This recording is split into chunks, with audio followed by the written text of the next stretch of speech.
Dear students, today we are going to continue the chapter Nicobobinus. Chapter 2. Nicobobinus ran as fast as he could across the lawn, down the path, round a hedge, and into a little shed, and bolted the door. "Open up!" cried the man, and the hinges creaked and the door shook as he banged it with his fist. Nicobobinus escaped himself from the man and ran very fast. Finally, he got a little shed. He got in and closed the door. The man also followed him and knocked on the door. The door was in a poor condition. Its hinges creaked. Hinges are the type of joints that fasten the door to the wall and let the door swing open. And creaked means made a harsh sound. The door was in a poor condition when the man was knocking on the door. It was creaking, it was making a harsh sound.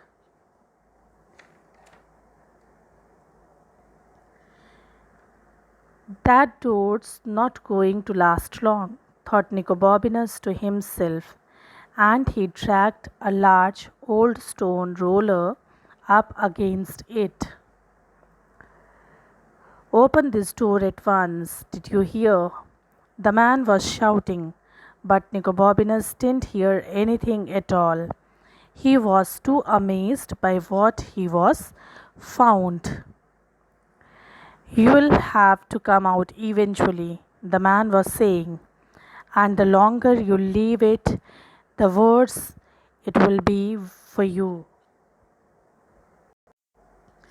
By seeing the condition of the door, Nicobobinus understood that the door is not going to last long. So he rolled a big old stone against it. The man was shouting from out to open the door, but Nicobobinus did not open it. He was very surprised to find something. He caught the trap door. The man was warning him again and again. He told him that he had to come out eventually. Eventually means finally he had to come out of the door. If he will delay too much, his condition would be worse. But he could have saved his breath.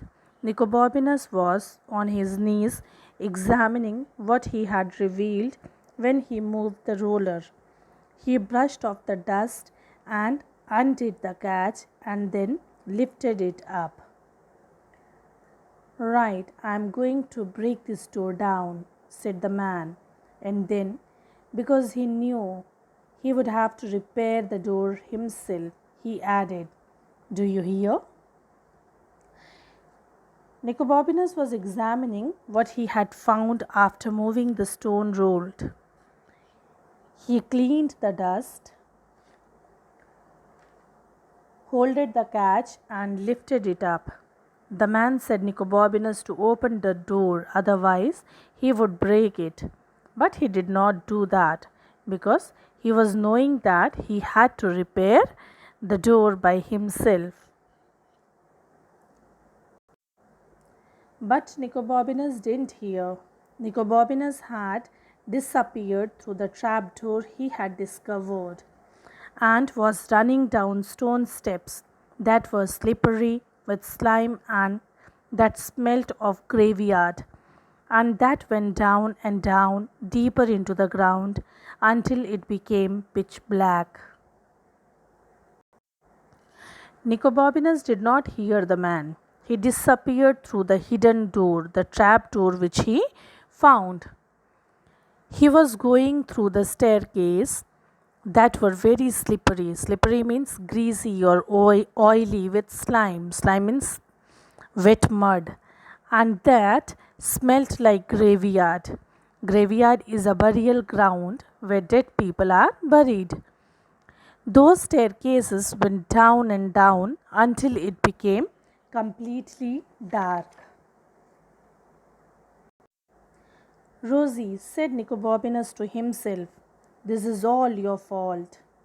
He heard his heart pounding and his steps echoing along the dank roof of the narrow passageway, until all at once there was nothing, and before he realized he was falling in the blackness, he was.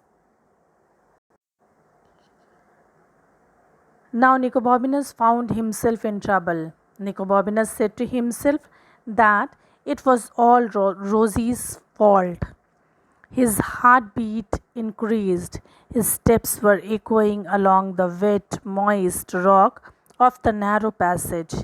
At the end of the narrow passage, he felt like he had fallen down a black hole. Several thoughts flashed through his mind at the same time. The first was something along the line of bother, only a bit ruder.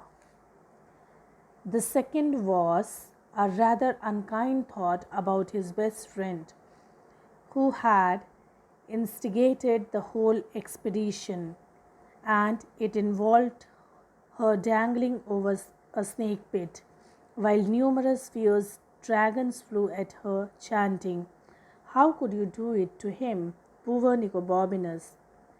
The third thought was, suppose it's a well, a deep, unused well with slimy, slippery sides that you could never climb, and icy water at the bottom that.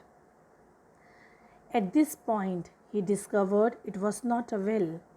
He made this discovery very suddenly and very painfully.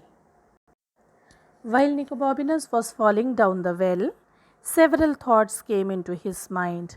The first thought was bother. He realized that he was in a trouble. Second thought was about his best friend Rosie, who had planned this journey. He thought that number of dragons were flying over him and chanting how she could do it to him. The last thought was regarding whether he was falling down a deep, unused well with slimy, slippery sides that one could never climb, with icy water at the bottom. However, he soon realized that what he had fallen down was not a well.